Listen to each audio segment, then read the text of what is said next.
Hello, hello, and welcome once again to another edition of the GreenBaje podcast. Filling in today for the Green is Justin. So he's the Green today. I am Ken. I am the Beige. And we welcome you to yet another edition of the GreenBaje podcast, which is called this week "You're Fired." Now, no, AJ has not been fired. He has some other responsibilities, which is why he is not here. And Justin has most ably and most willingly agreed to fill in. Justin, how's it going, my brother? I need you to tell the people the truth. AJ has been fired, so I'm here to tell you all that AJ has indeed been fired. Right? I don't mind Ken and all the coaching slash owner talk. We've decided it was best to part ways. This is a mutual decision. Nah, AJ get fired long time. Just that Ken No, got the balls please. to come and tell nobody on his show. Now you're No, joking. please. AJ is just currently indisposed right now. It's true. AJ is actually at work. He's at the job that pays him because, unfortunately, well, this is still a small operation, so we don't get paid for this yet. So, I mean, if you have some ideas or some opportunities for the guys to get some salary, we are very much so open to take that. Now, as I said, this week's episode is called You're Fired.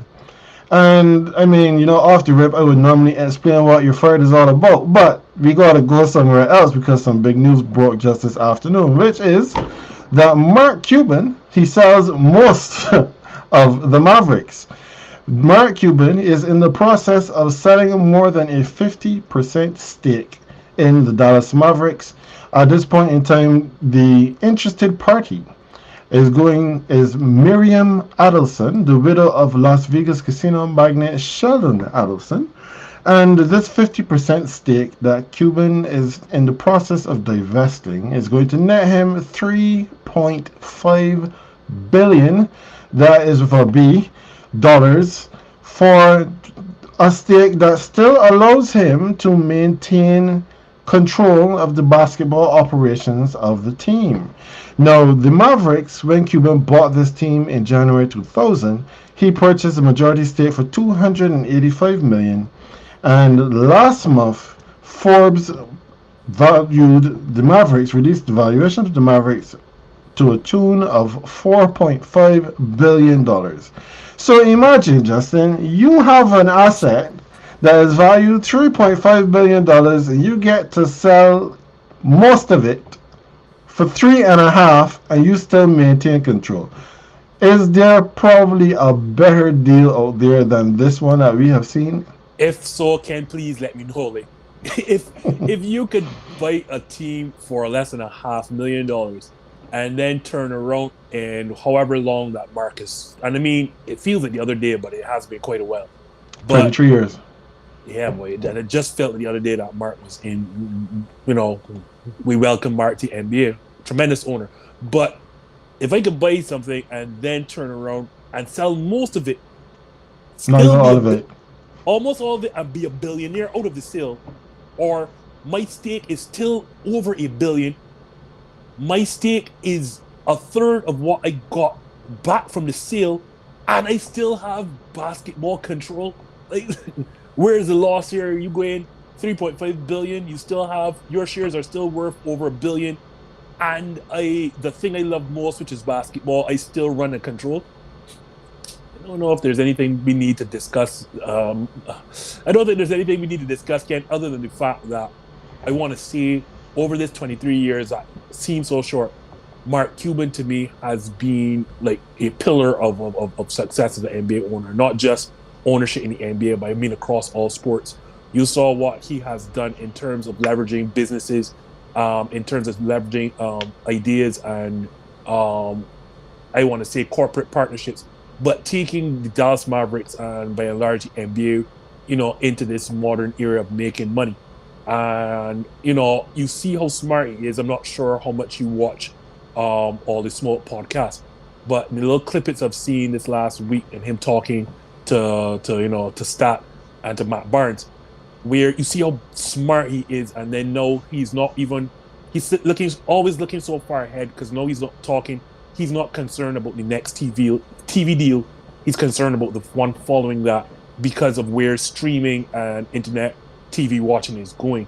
But he is like not just in the NBA. Ken, he is, what all sports owners should strive to be, or at least something along those vein. Yeah, I mean, I know I understand that you would have a definite soft spot for Mr. Cuba because while you were seeing great ownership happening in Dallas, you didn't have that in Phoenix. You didn't have that at all. Nope. So when you see what he has been able to do in terms of building not just the team but the brand of the Dallas Mavericks, and not just that, but also establishing himself as one of the premier owners within the league. Because when we think of the NBA, one of the people's faces that you will see when you think of an ownership is Mark Cuban. He is probably the most visible owner of all of them.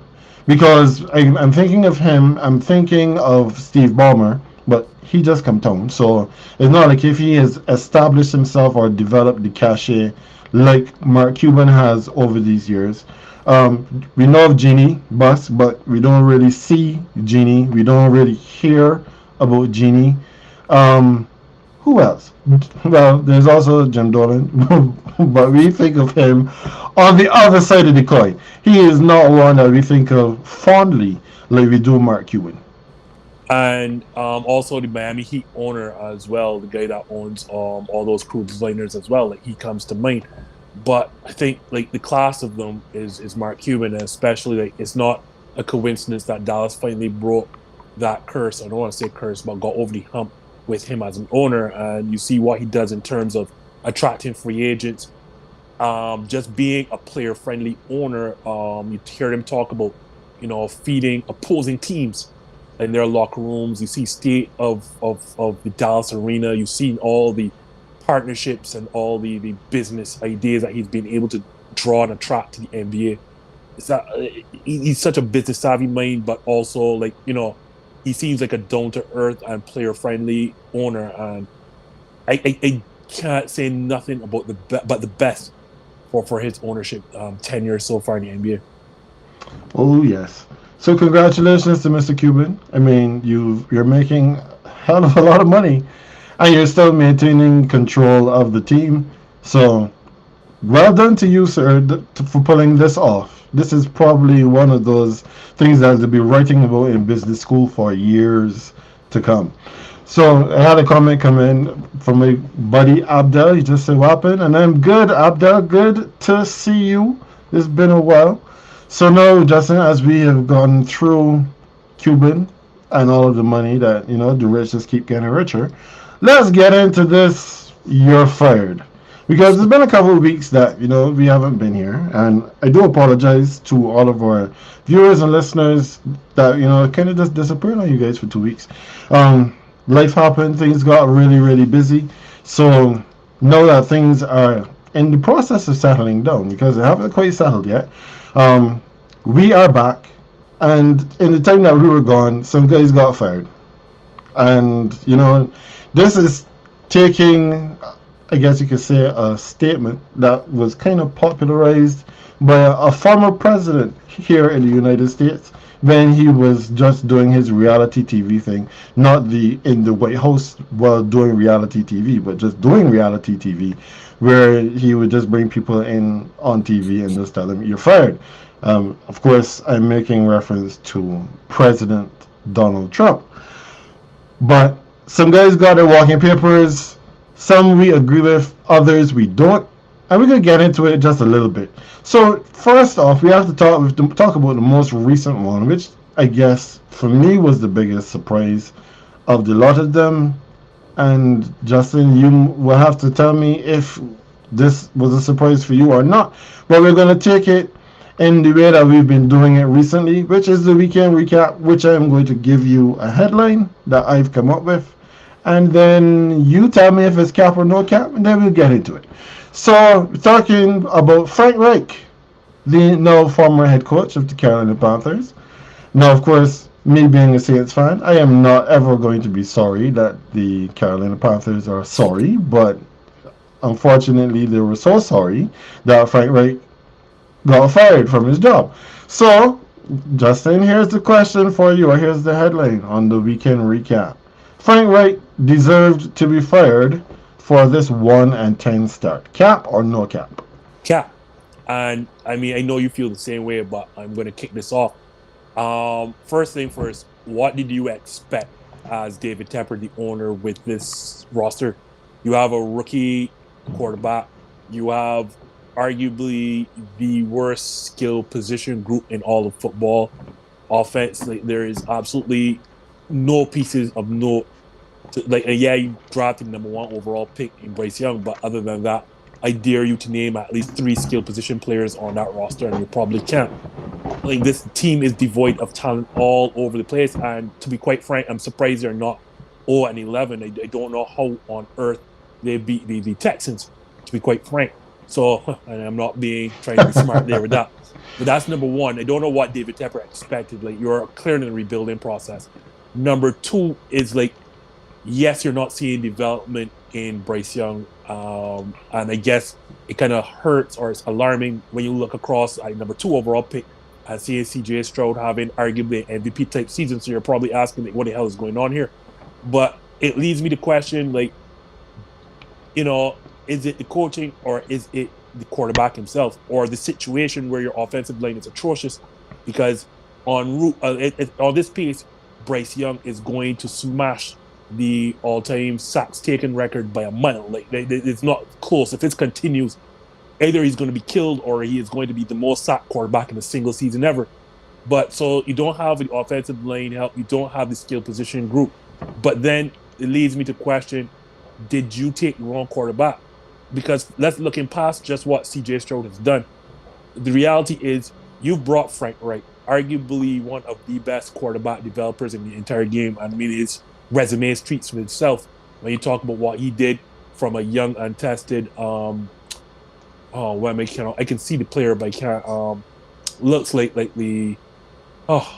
He's a former Philadelphia quarterback. That's Carson Wentz.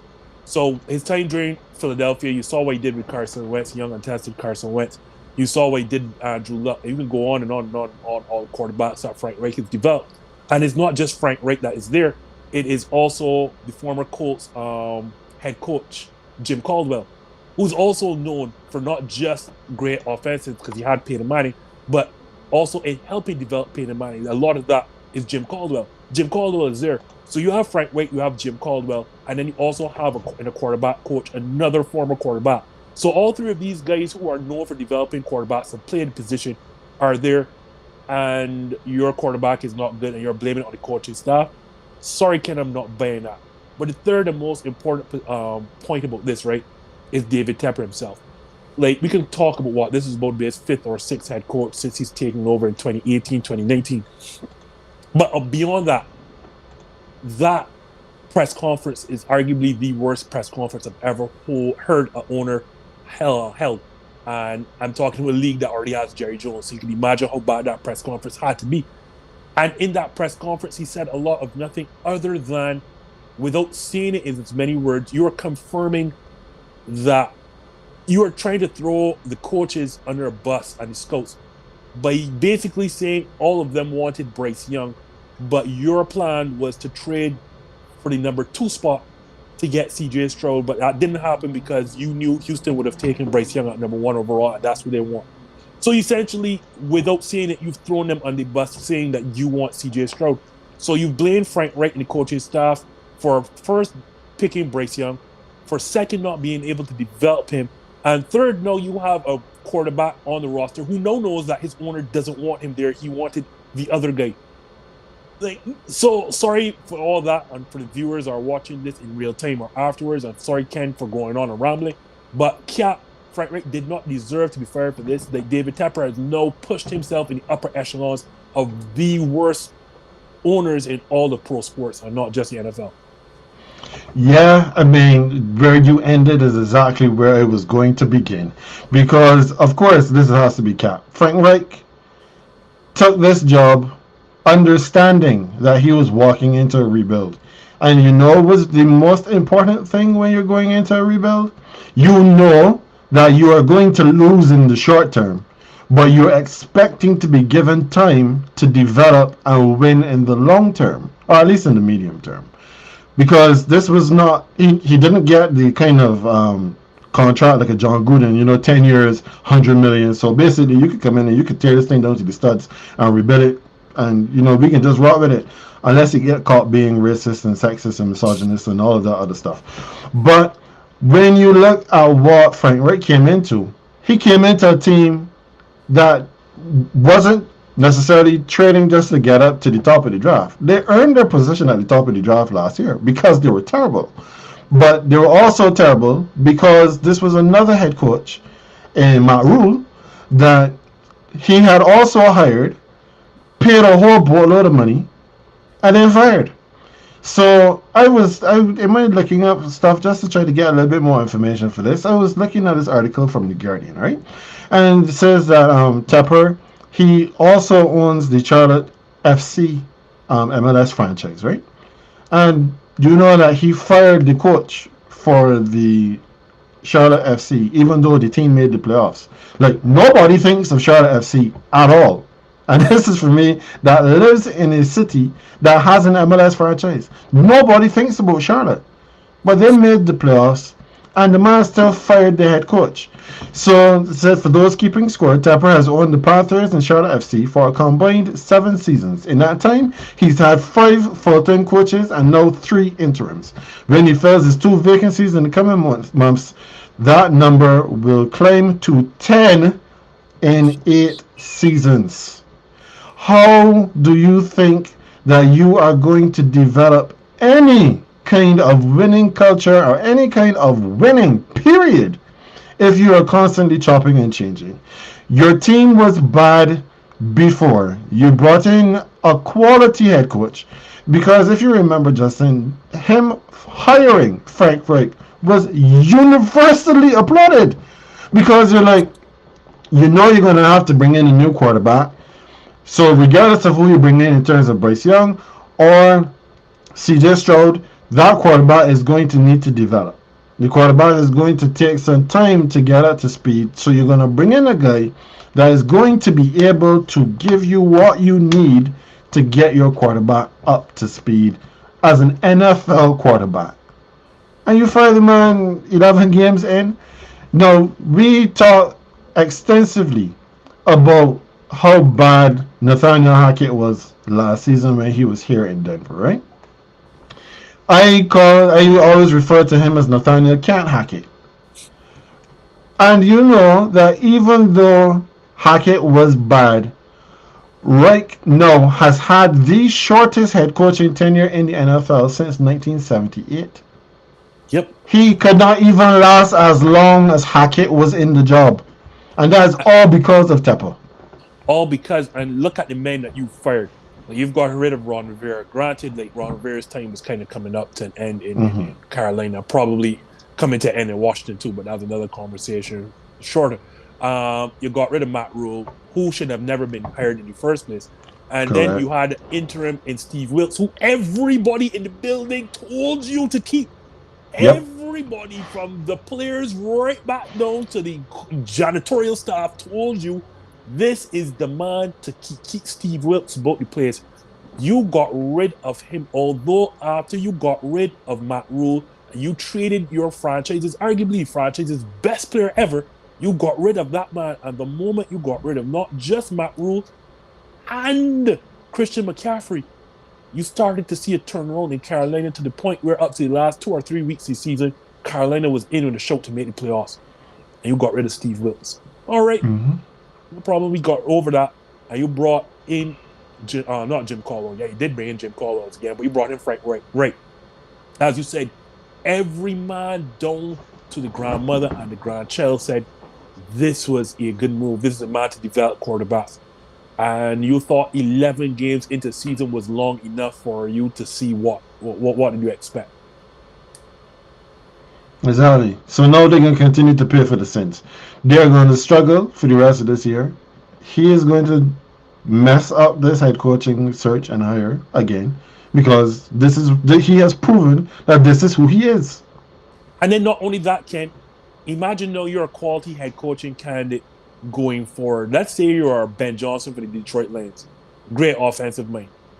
Are you realistically going to take the Carolina job seriously? And the answer is no. If you are a head coaching candidate worth your salt. There is no way that you're going to take on or even blink at that Carolina opening, because chances are, how long are you going to last? Are you going to last, what, a season or two? Like, no proper candidate is going to apply for that job. Like, so you're going to take a guy who is just going to be thankful to be getting a head coaching job because he thinks that he's not going to get another chance at that job. And then within a couple of seasons, he's gone too. Yep. I mean, the only thing that can work in their favor is timing. Because having fired him now, there's not a lot of vacancies around. But it's also going to be difficult to poach some top rated assistant from some program in the middle of the season, because why would I do you a favor and then throw myself, into the doldrums? So he has not thought this through. He may think he did, but the issues that he's now created for himself are going to be much more significant. And there are going to be other vacancies that are going to be available. And Carolina is probably, as you said, Carolina is probably going to be at the bottom of the list based on what he has done and how he's been treating these head coaches. Why would, if I have, well, we'll get to some other potential vacancies later. So I'll stick a pin in that point for now. But before you go, look at 3 men he has fired. Look at 3 men he has moved on from. Or 4, sorry, because they count Steve Wilkes. 3 of those 4 men are extremely respected men across the NFL. Ron Rivera, Steve Wilkes, and no Frank Reich. Mm-hmm. No serious head coaching candidate is going to even bat an eye at Carolina. Yep. So now we talk about the head coach that's going. So we got a couple coordinators that also got fired. And well, first we're going to go to the place where I guess people who have been very, very vocal.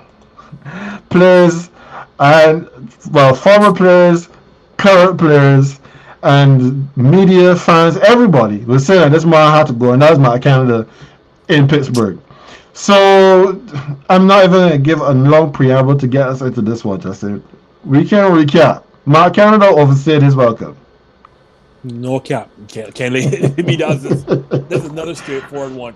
Like, you had this ridiculous streak. I want to say what it was, 53 games straight without going over 400 yards. And 58. 58. Sorry, I undersell it. 58, a ridiculous. I mean, since then, like the team that had the lowest number had what, 4 in that span? No, they said that every single team in the NFL had at least 5 games that they went over 400 yards. And I want you to understand that the New York Jets are one of these teams. Huh? The New York Jets that have not had a quarterback since Joe Namath is one of these teams that had at least 5 games. The moment that you moved on from Matt Canada, not 2 weeks ago, not even a full week, less than a half a week after moving on from Matt Canada, you finally post 400 yards. Granted, you only scored 16 points, right? But it had to show you all of a sudden. I know a lot of that had to do with Pat Fairmouth, the tight end, coming off of IR finally and playing games. But the moment that you moved on from Matt Canada, all of a sudden, you find that you can hit balls down the middle of the field. All of a sudden, now the middle of the field is wide open and can be used. Again, granted, they only scored 16 points. But yeah, Matt Canada was a problem.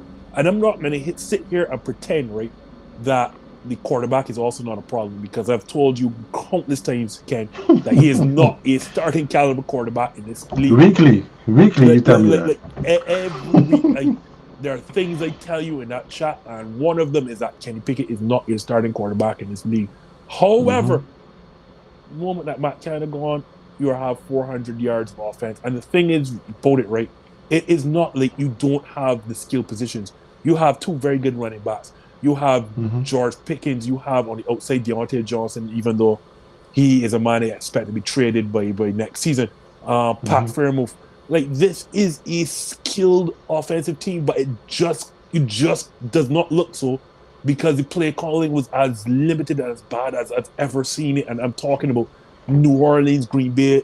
I'm talking about, this is even worse, probably even worse than what is going on in the New York Jets and New York men that don't have a single starting quarterback in any of the 3 that they listed in New Jersey. So yeah, Matt Canada was a problem, but again, if Matt Canada was problem 1A, Kenny Pickett is problem 1B. Yeah, I can't disagree with anything you said because I mean Dustin, you and I seem to be working off of the same notes.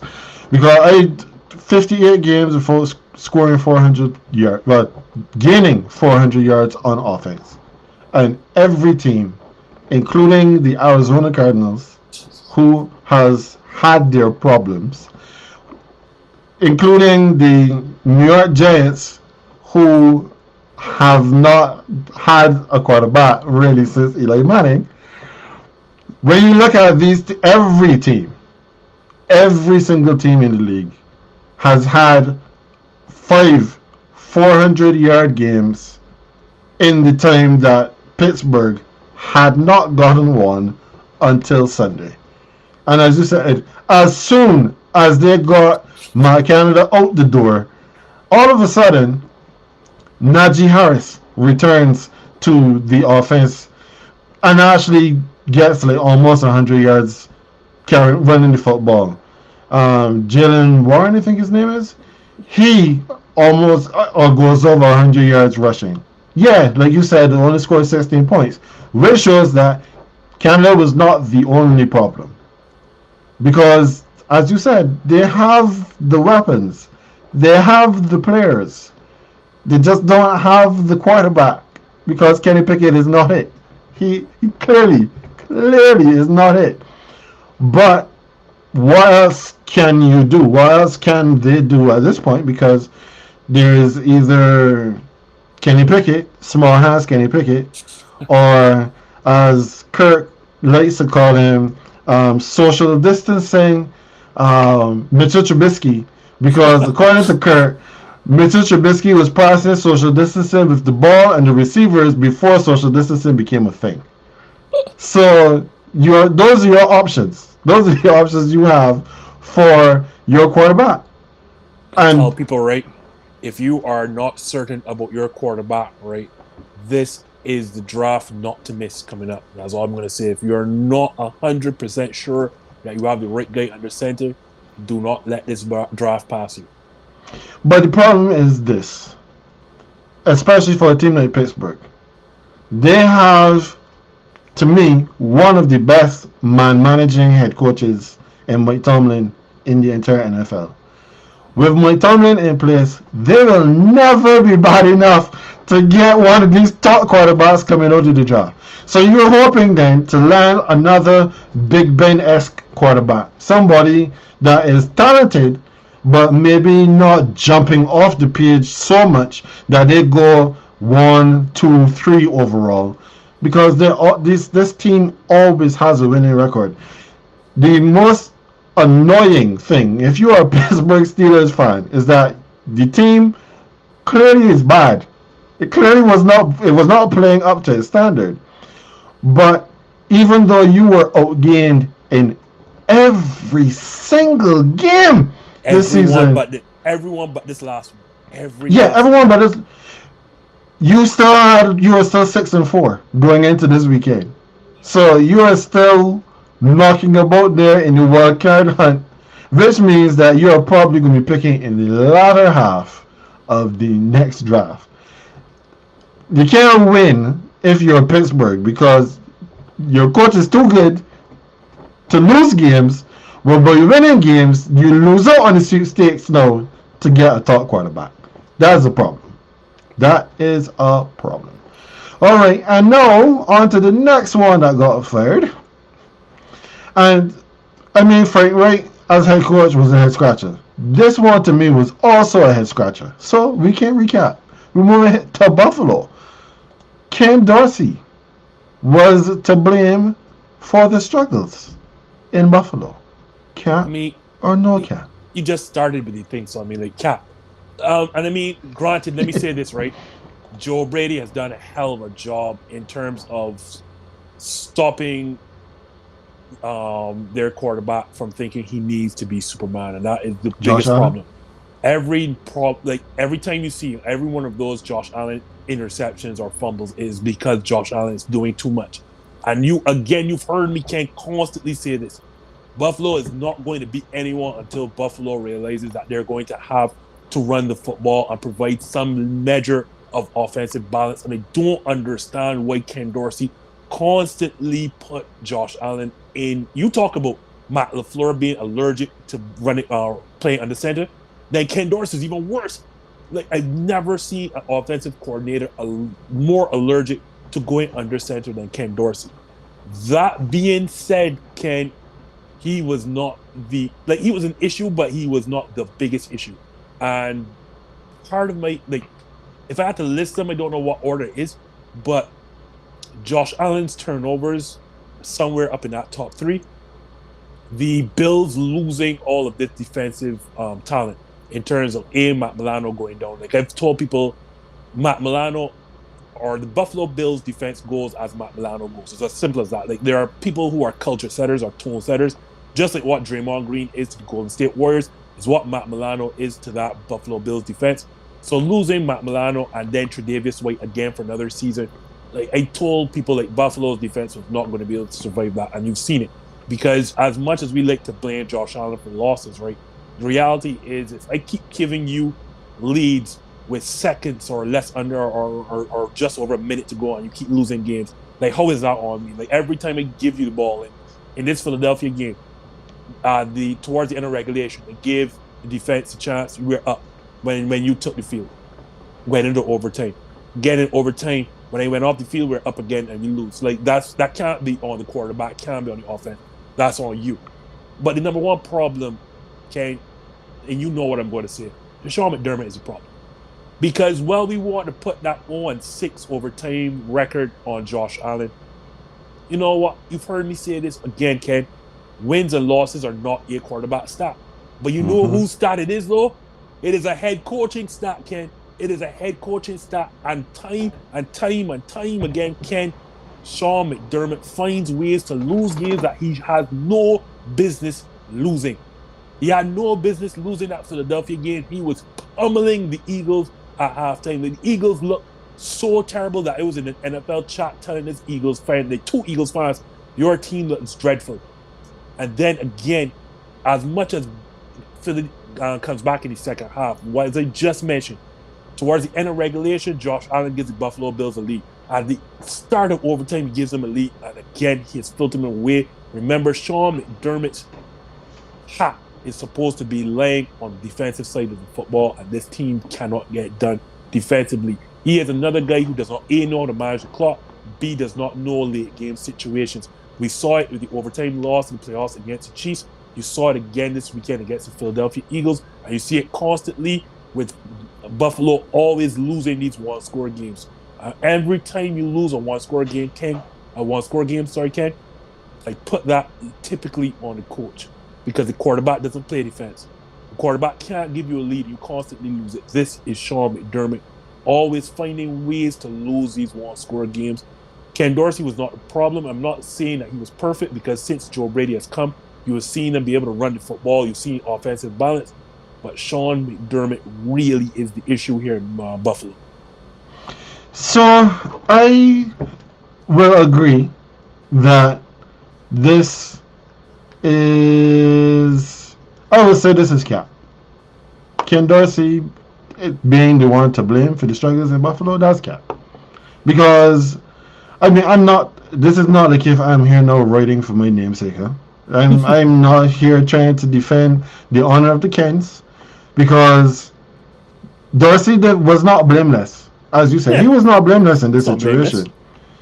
But I think this is more of an organizational failure. I go even further than Sean McDermott. Sean McDermott, I will not disagree with any point that you just made. That was beautifully said.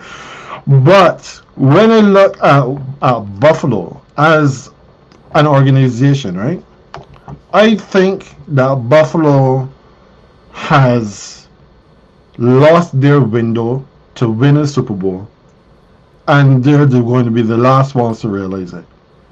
Because when they had the fantastic defense, all that talent on defense, you know what's the one thing, well, the two things that they failed to do?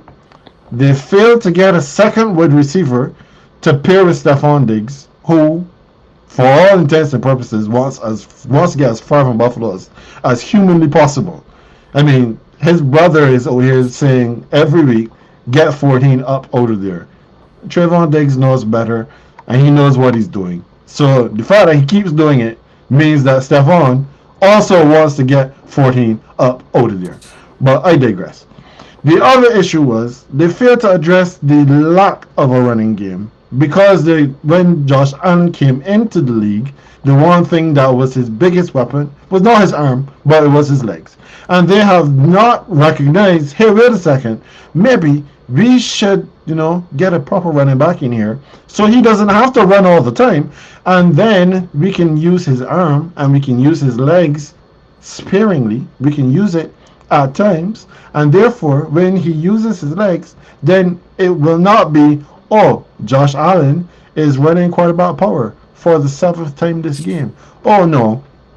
He is probably dropping back, looking to see what's there. If nothing is there, then he takes off.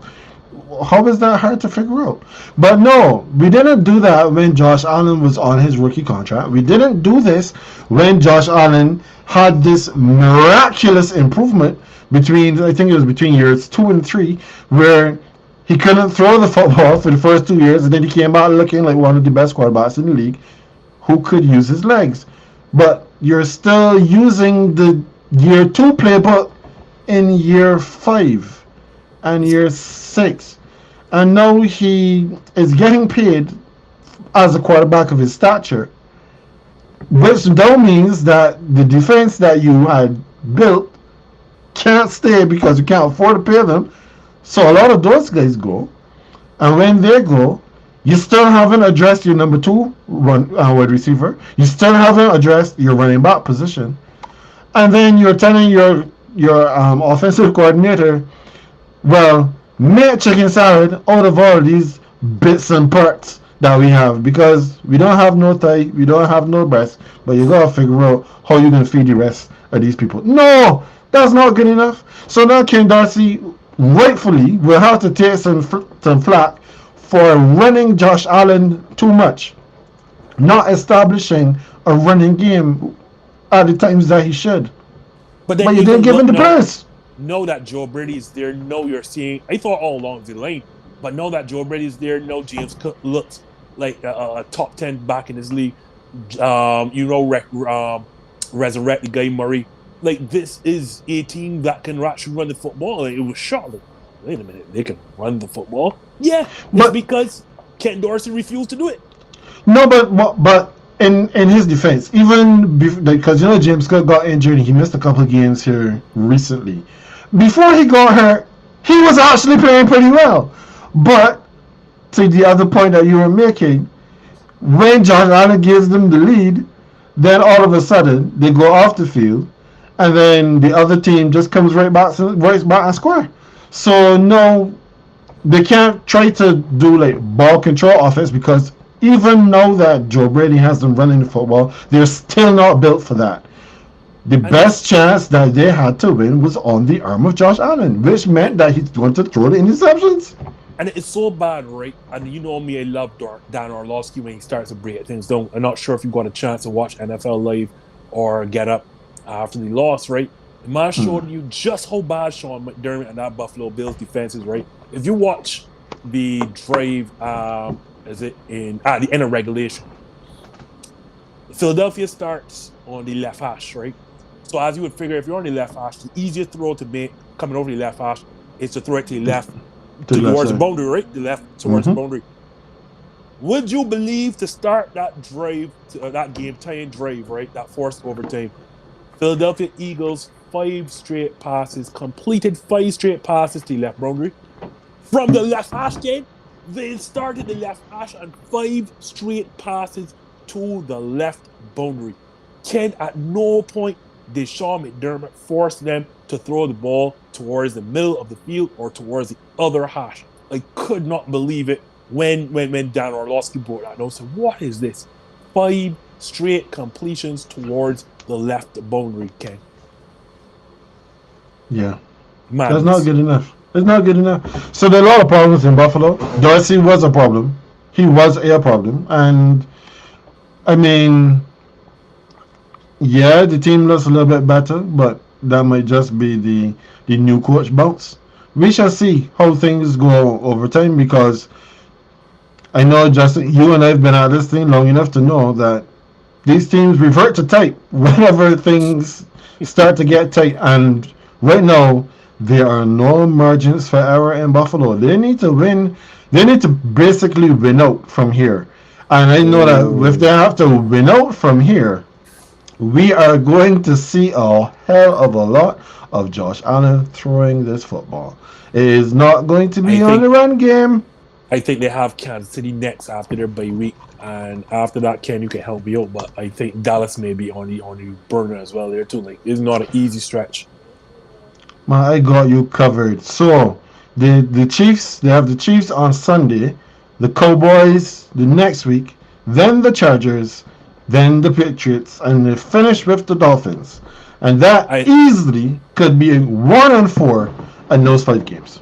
because I was about to say the only winnable game in that stretch to me sounds like the Patriots. If you want to throw in the Chargers, and fine, but like I don't have them beating the Chiefs. I don't have them beating the Cowboys, and I don't have them beating. Well, they may beat Miami because they logistically match up well in Miami, but Dolphins, Cowboys, and Chiefs. Those are three very, very, very hard games. And the last game is in Miami. So, this is a team that can be coming from the ice and going down in the heat. So that can be a problem. That is going to be a problem. So now that we talking, I just mentioned heat. So now there's the heat. There's heat outside, which you and I are not enjoying a lot of right now, and then there's the heat under the seat. And a lot of these coaches either are on hot seats or should be on hot seats. So Justin, I'm gonna let you take this one away because I know you have some names for me. Who else should be on the hot seat? The question is, who should it be on a hot seat? Because I have so many names, right? But Ken, but I'm going to start with my absolute favorite name, right? And it has to be the guy at LA, and I'm not talking about Sean McVay. Like, it has to start with Brandon Staley. Brandon Staley himself. It has to be like that team, right? It's too talented, and especially on defense, when you have the highest payroll in NFL on defense and you have the worst NFL defense, like, and then not only that, Ken, you are the man who made his name as a defensive coordinator, but not just that, who as head coach are still calling defensive play calls to the point where you had to go to press conference and tell people stop asking you to are you going to be the defensive play caller because you're going to continue to be, and like, and you try your best to throw the players under the bus by saying that you coach and develop, and we trust in the process in which you coach and develop. Like, cut the nonsense. Brandon Staley, we all knew that you did not deserve that coaching job because you got it on the back of coaching Aaron Donald and Jalen Ramsey. Like that you can coach Jalen Ramsey and Aaron Donald. My gosh, if you give me the team, my team a little bit great on defense too. So like that's the first thing. Like, Brandon Staley has to go on. I'm not even talking about today, I'm talking about yesterday. Brandon Staley should have been fired 2 seasons ago. So I don't know how we're still here talking about Brandon Staley. I love the man, but we all know like Ron Rivera's time in Washington is only is drawing night. I hate to say these things, but like Ron Rivera's time in Washington can only be described as a disaster. So that I'm not going to hit too hard because that's my guy. So we're talking there. AJ is the reason that AJ is not on the show tonight because he knew what was coming. And it is now time to understand, right, that whatever Bill Belichick did in his 27 previous years at New England should not matter now. Because since a certain Tom, what was Tom's middle name again? I am not the guy for that, but I'll look it up for you. He is something Thomas Brady. But since Tom Brady has departed New England, this team has made the playoffs all but one season and barely scraped in that one season. Thomas Edward Patrick Brady Jr. There we go. Thomas Edward Patrick Brady. Since he has left, I know that we have realized that he is really the reason for all that success in New England and not so much so Bill Belichick. These Patriots have looked like utter trash to the point you just got beaten by the New York Jets with Danny DeVito as their starting quarterback. Not Danny Dimes, Danny DeVito. Huh? That is your starting quarterback. So, like, I don't care what Bill has done for 23 previous seasons in New England. Like, no, I have to rate you on what I've seen, and that is enough is enough. I have seen enough. And I know I'm missing another name here. Hold on, okay. It ain't just Brandon Staley. It ain't just Bill Belichick. There is another name. Hold on a second.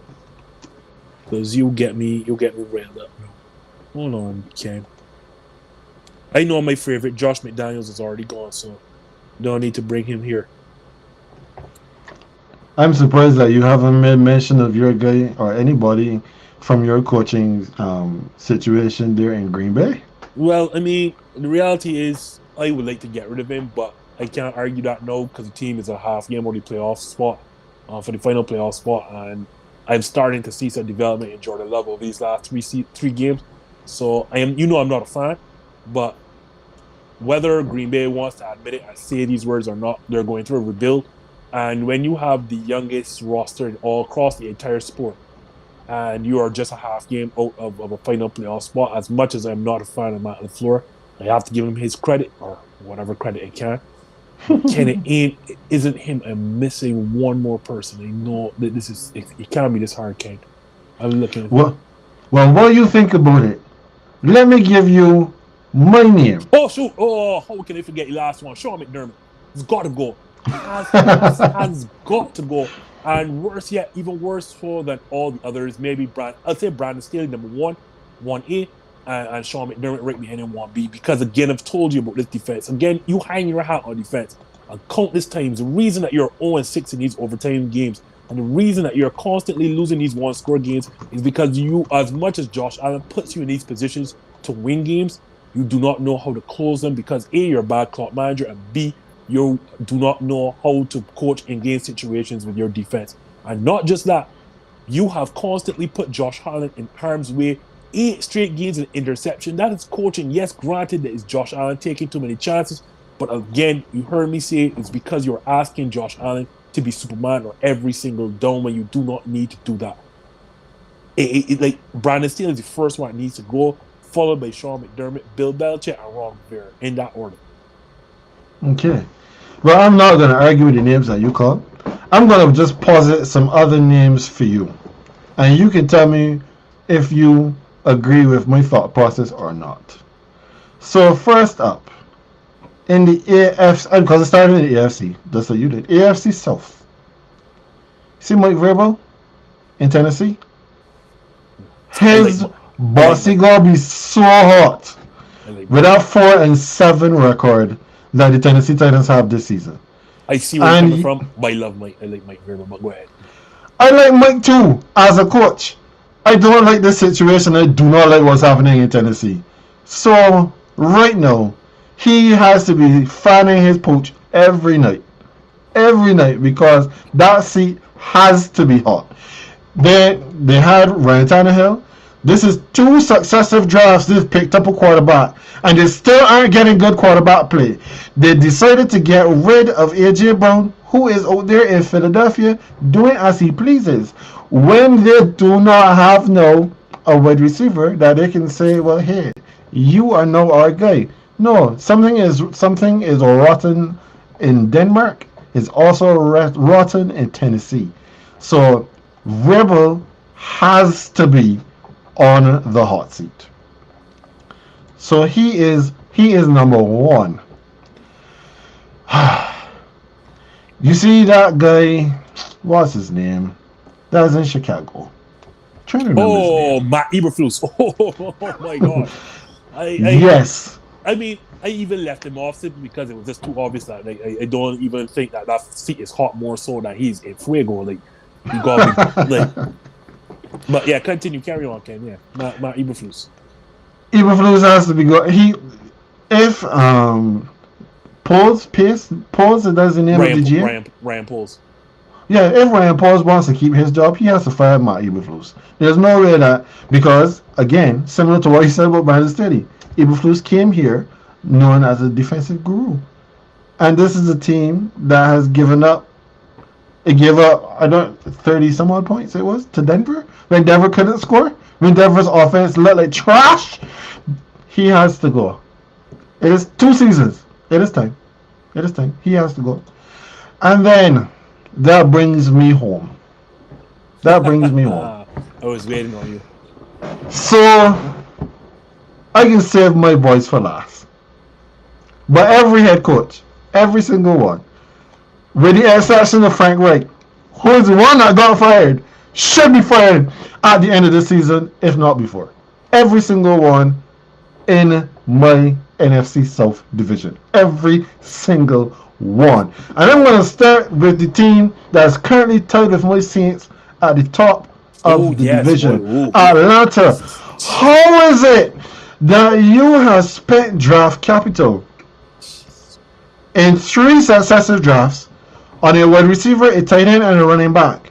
Drake London, Kyle Pitts. What's it? Kyle Pitts, and Bijan Robinson. And these guys are the 3 biggest distractions. They're the 3 biggest decoys on the field every game because they don't get the ball. We're still running Tyler Algier, and what are we doing? What is the plan in Atlanta? I forgot about Arthur Smith because he should be head one. I forgot all. I can't believe I forgot about Arthur Smith. He's terrible. Jesus Christ, he's terrible. Yes, he is. And then, I mean, I don't like to do it to the black man, but I gotta call it down the middle. You see, Tampa Bay, their whole head coaching staff needs to go, and it needs to take Baker. The fact that they thought that Baker Mayfield was going to be the quarterback for this season, or maybe not, because they just brought him in as a veteran, and then somehow they thought that Baker Mayfield was going to be good enough. He was going to be good enough to take them at least to win the South is not that good, but come on. So yeah, Byron Leftwich, offensive coordinator, gotta go. What's his name? The head coach. I can see him now. I can see his, for me, head names have been hard this evening. I don't know if it's because I'm not taking my tablets or whatever not, but yeah, and the thing is I can see him is not Vance Joseph. So sorry, like why did they come on this show so unprepared? But yeah, like his name is like it's seeing the face, right? Man. Todd Bowles. Yeah, Todd Bowles. I had like Todd Bowles and all. I liked Todd Bowles when he was at the Jets, and I thought he got a bit of a raw deal when he got fired from the Jets. I didn't want him to come into my division. Like, he came into my division as the defensive coordinator for the Tampa Bay Buccaneers, and then he got promoted when Bruce Arians stepped down. But he's not getting the job done either. He is also suffering from the patriotitis, which is that Tom Brady leaves, and then all of a sudden you can't get anything done. Can't talk what we really want to talk about. We didn't want to talk about Frank Reich. We didn't want to talk about Todd Bowles. You certainly didn't want to talk about Arthur Smith. So come, Ken, talk about what you really want to talk about. Stop Dixie doodling and tell people what you really want to talk about. You see my Saints. You see that Dennis Allen, and you see that Pete Carmichael Jr. They gotta go, Justin. They have to go. I have been soft. I'll admit it. I've been soft on Dennis Allen because coming into the season, especially, my team had a very good defense. Very good defense. And they have been playing good football, or at least statistically speaking, they've been playing good football. We have playmakers at every level on defense. Every level. We have Cam Jordan, and then there is, what's his name? I can see Carl Granderson. Carl Granderson has become this year's Trey Hendrickson for me. Because, Hendrickson was doing the dog for me before he went over to Cincinnati because we couldn't afford to pay him. I don't know how we get under the cap every year. That's some wizardry that Loomis is do every single season. I give credit where credit is due. In the middle, we have Demario Davis, who has been a revelation coming over. People thought that he was old and he was getting slow and stuff. He's been ridiculous as my middle linebacker. And then on the outside, we have three very good corners, Marcus Lattimore, Alontae Taylor, and Paulson Adebo. But when I watch these Saints games now, And I see how open we are in the middle. And I'm watching other teams that have less talent on defense. And this seems to be so much like the field seems so much smaller for them, but it seems huge for us. That has to be my defensive coordinator's problem. It can't be the players because the players are performing, but the coaching, something is wrong there. I told you about this situation, but we'll get to Denver shortly. And then we go to the offensive side of the ball. I Oh, have boss. been bemoaning this guy for 2 seasons, 2 years. Pete Carmichael Jr. How is it that Pete Carmichael Jr. still has a job? When Matt Canada gets fired, how does Pete Carmichael still have a job? When Ken Dorsey, who actually had a top 10 offense, even with the turnovers, even with the struggles to score the ball, how does he still have a job? Justin, you know that the Saints moved the football up and down the field on Atlanta this weekend and didn't score a touchdown. I All asked we you, did, I asked you, how did you lose that game? Because I couldn't believe it. you know that we can't. This is not Chicago beating Minnesota last night. For those of you who may not be watching this or listening to this on Tuesday, we record this on Tuesday. So last night was Monday Night Football. Chicago didn't score a touchdown and they beat the Minnesota Vikings who scored. I said that first touchdown would have won that game. I was wrong because clearly Minnesota's defense couldn't get the stops that they needed, even though Chicago could not move the football. But the Saints moved the football up and down, up and down, up and down, and could not score, Justin. They could Derek, not. Derek Carr has a thing of not putting the ball in red zone or not doing well in red zone. This is known. So if you know that the guy has issues in the red zone, right? As the offensive coordinator, isn't that your job? Then to scheme men open? Isn't it your job to put the ball in the hands of your best playmakers? Isn't it your job then to say, hey, Taysom Hill, go line up at tight end. Hey, Alvin Kamara, stand in the backfield. I Hey, don't. what are we doing? I don't feel for you, Ken. You know why I don't feel for you? Because we had targeted Chris Olave in that last draft. And you came and moved up the draft board and stole him for him. So to take that out, you steal Chris Olave right from under me. Like, we had him right there, and you moving up the draft board to take the boy. So hold that. Hold But, this pain and suffering. but praise God we did. Because if we didn't want, I came into this. Remember when we started this? When we started this season, I said I like my wide receiver room because we had Michael Thomas coming back, who is back on IR. We What had else is new?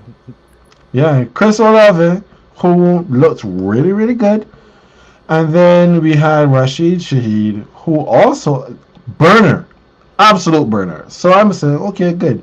We didn't do anything to address the tight end position, but the expectation was that Taysom Hill was going to be our starting tight end. So if he's our starting tight end, I guess we'll be fine. And Alvin Kamara is going to be there. We bring in Derek Carr because we don't trust Jameis Winston. Which is fine. I can agree with that. I had bought in on the Derek Carr move as well, but boy, that didn't work out. But the thing is, statistically speaking, if you're looking at it from a fantasy perspective, even without the touchdowns, Derek Carr has actually been good, which lets you know that he's moving the football and not necessarily giving it away, even though, we do have a bit of an interception problem. But Pete Carmichael, why are you still here? I want Gail Benson and Mickey Loomis because Loomis, like I said, Loomis is a wizard. So he has a job with me as long as he wants it. But you see, them two especially, they gotta go.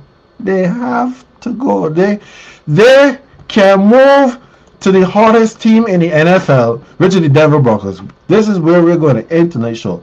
6-game winning streak, Justin. Denver is the creme de la creme right now in terms of the form table. They beat your team. They beat the Bears They've beaten the Chiefs. They played them close one game and then they beat them the other one. So when we look at what's happening here in Denver, who do we give the accolades to? Who gets the plaudits for this turnaround here in Denver? It has to be the players, Ken. I told you. Remember, I roasted y'all early in the season when y'all wanted to tell me that these defensive players are bad, and I told y'all, I reminded y'all, quite frankly, the 3 previous seasons prior to Sean Payton coming to Denver, this was an elite defensive team, even up to when I keep forgetting his name. Oh, such a great defensive coordinator. Ejiro Vic, Evero? no, Vic Fangio. Vic I told Fangio? people up to even Vic Fangio said it is not just Vic Fangio. These defensive players are great. They left. Sorry, Fangio left, and as you said, even when Nathaniel Evero? Hackett was the head coach with, as in the name that you just called, as defensive Evero. coordinator, that team's defense was so good that up to the point that had the offense scored just 18 points a game through the first 11 or 12 games, they would have only had one loss. Mm-hmm. And then when they were started so badly and they got these 70 points dropped on them in Miami, everyone was saying, oh, the players. And I told y'all over and over again, it is not the players, it is not Vance Joseph. It is that these players did not want to play under Sean Payton. They had an issue with Sean Payton. They told you they did not want to play. And eventually, I don't know what happened in the locker room, because I know a lot of people want to say, oh, but it's a turnaround of Russell Wilson. Russell Wilson is playing this way at the start of the season. Russell Wilson may not be putting up spectacular numbers, but he wasn't turning over the ball either at the start of the season. Russell Wilson has not played any different during this win streak than he was at the start of the season when they were going through this losing streak. It is the defensive players, because all of a sudden, Ken, this bad defense is now giving up an NFL low 16 points per contest during this streak. And it's not like they've played bad. Hold on, let me tell you who they have played during this streak. They have played the Chiefs and held them to 9 points. They played the Bills, who you just said had a top 10 offense, even with their offensive imbalance, held them to 20 points. They played the Vikings, who again were sparking on offense or surging on offense, held them to 20 points. Granted, they played against the Browns without their starting quarterback, Deshaun Watson, and they played us the Packers when we were going through that 5 or 4 game losing streak. But to hold the Chiefs and the Bills to under 25 points, both of them, especially when the Chiefs didn't even score double digits, it's the defensive players. Like, I don't know what happened. I don't know if Vance Joseph got through them. I don't know if they all of a sudden decided that they're cool with Sean Payton. But when you give up just 16 points or contest every single game, Ken, the chances are, unless you're in the New York Jets, you are not going to lose any of those games. Like, this is the defensive players. Like, and I've said this all along. Yes, they got rid of Randy Gregory, but this team is an elite defense. From 4 or 5 years ago till now, not much has changed. This team had too many great defensive players. I told you, too many great defensive players to be that bad on defense. And I knew it was just a matter of time before they turn it around, because Russell Wilson was going to be Russell Wilson. When this team turned around, and this winning streak does not shock me in the very least, Ken. Well, it didn't shock you, but it sure as hell shocked me. I'm not gonna lie, it surprised the heck out of me, because when I looked at what this team was doing in the beginning of the season, a part of me felt happy. Even though I live here in Denver, I felt happy that they were struggling because of how Sean Payton pitched up here in Denver, leaving my New Orleans Saints in the lurch. So I was not displeased with that losing streak. But you know, whenever you live in a football town, and whenever the football team is doing well, people tend to be a little bit happier. You know, we're heading into Christmas, and good vibes are all around us, and I think that is part of why things look a lot different. So yeah, the Broncos, they got smoked by the Dolphins when the 70-point game. Then they beat the Bears, and then they lost to the Jets, and they lost to the Chiefs. But they only gave it 19 points to the Chiefs. And that was the game that the defense turned around. But you know what also started happening? They stopped dropping the damn football all the time. This actually started catching the ball a little bit more. Javonte Williams, he was out hurt. He came back. So now they had a little bit more balance on the offense. I know they actually look like a decent team. Yeah, they scored 19 against you. They put 24 points up against the Bills, 21 points against the Vikings, 29 points this weekend against the Browns. They've been playing much better over these last few weeks. Complementary football, Ken. And then on top of that, right, I expect this team, I hate to say it, I can't believe I'm about to say this, I expect this team to make playoffs because when you look at their remaining games, right, they have the Texans on the road, and that's a good football team. But, that's a coin flip. Yeah, but the Chargers, like... This should beat the Chargers. Yeah, they have the Lions on the road, so I expect them to lose that game. But they close out the season. Here how they close out the season, right? They close out the season with the Chargers twice, the Patriots, and then at the Raiders. I expect them to win all of those games. I expect them to sweep the Chargers. I expect them to beat the Raiders. And I most certainly expect them to put the stomping in New England. I think that this team is going to finish the season winning 4 of their last 5 final games to get in the playoffs. Yeah, I mean, this is quite the turnaround for the Broncos. Right now, they sit second in the AFC West. They have a winning record, Justin. They're 6-5. Who knew? I told you all that this team is too good defensively for this to continue. I knew it was not the players. So I refuse to credit Sean Payton. Know that this team is. I'm not doing it because Sean Payton to me was a problem. So I'm not going to credit him. Well, I'm not going to credit him either. And that part of that probably is just me being petty, but that I will own it. I will own the petty because I am not here for the Sean Payton experience. But the Denver Broncos, they're doing well. They're doing very well, and may it long continue. At least for the folks that are here, that live here in this city, and are they live and die with the Broncos. Like in the first couple of weeks, I was seeing Nuggets gear. I was seeing Avalanche gear. Now I'm seeing Broncos gear in the office, and I'm like, okay. Orange and blue, boys. The orange and blue. Yep. I'm seeing hoodies. I'm seeing sweatshirts. I'm seeing it all. So good for them. Good for them. Maybe we'll fire Pete Carmichael, and then I can wear my Saints jersey with pride. All right, Justin. So that will bring us to the end of tonight's show. I think we've had a great one. We've gotten into a lot of these things. The one thing that you love to pat lashes in is these not very good coaches. So I'm always happy to give you the platform. I'll give you the runway and let you take that plane off and fly into the sky. I know that's why I come on the show all the time because I know you and AJ say, boy, Justin, come in and put these coaches questions and they're just ready for them because they are bad. They are really bad.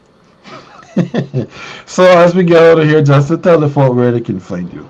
I know we have still been on a sabbatical, and I keep promising that we're going to return every time we come on the show. At some point, it seems that we're getting close to that return. I don't want to give you all a promise as to when, but eventually, #ThisJustin will return at some point.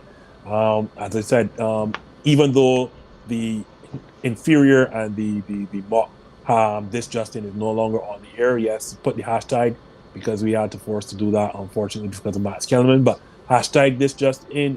We were on every Monday night at, I want to say 8 p.m. Eastern, 7 p.m. Central. Some point in the new year we will return, but you can go back on our YouTube channel, #This Justin, and you can see all of our previous episodes for our short form content. We are on Instagram, we are on Facebook, and we are on X, formerly known as Twitter. Put the hashtag in front, This Justin, you'll find us there. Alrighty, and of course, GreenBaje can be found everywhere. If you want to see us, you can see us on YouTube. You can see us on Facebook. If you want to hear us, just search for green like the color, and B as in boy, A as in apple, J as in Jesus, and E as in excellent, because that is what we are. GreenBaje. And you can find us everywhere, and we are on live every Tuesday. Well, I can't say every Tuesday because that kind of sounds a little bit misleading when we were gone for 2 weeks. But you can find us usually on Tuesdays and here I'll go try to remember these times. So we're on at 6 p.m. Pacific, 7 p.m. Central. No, sorry, 6 p.m. Mountain, 7 p.m. Central. 8 p.m. Eastern, 9 p.m. in the Atlantic, 5 p.m. Pacific. So you can find us at any time zone. If you're across the pond in England, that is probably around either 12 midnight or 1 a.m. If you are in night owl, you can come check us out. Come hang out with the guys. We take your live comments in the chat. And we, of course, we take questions. We get into some stuff. So, of course, we always invite you to like this video, subscribe to the channel, hit the notification bell so you will always be with us when we are on.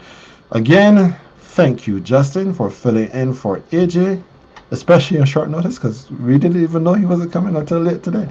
That was my fault, not his. And we too will be back here next week. AJ, again, will not be, but that's okay. And we will be breaking down a lot more stuff. We'll see what happens in the world of sports over the next week. So for this week's episode, that is Justin. He is the Green. I am Ken. I am the Beige. And we shall see you next time.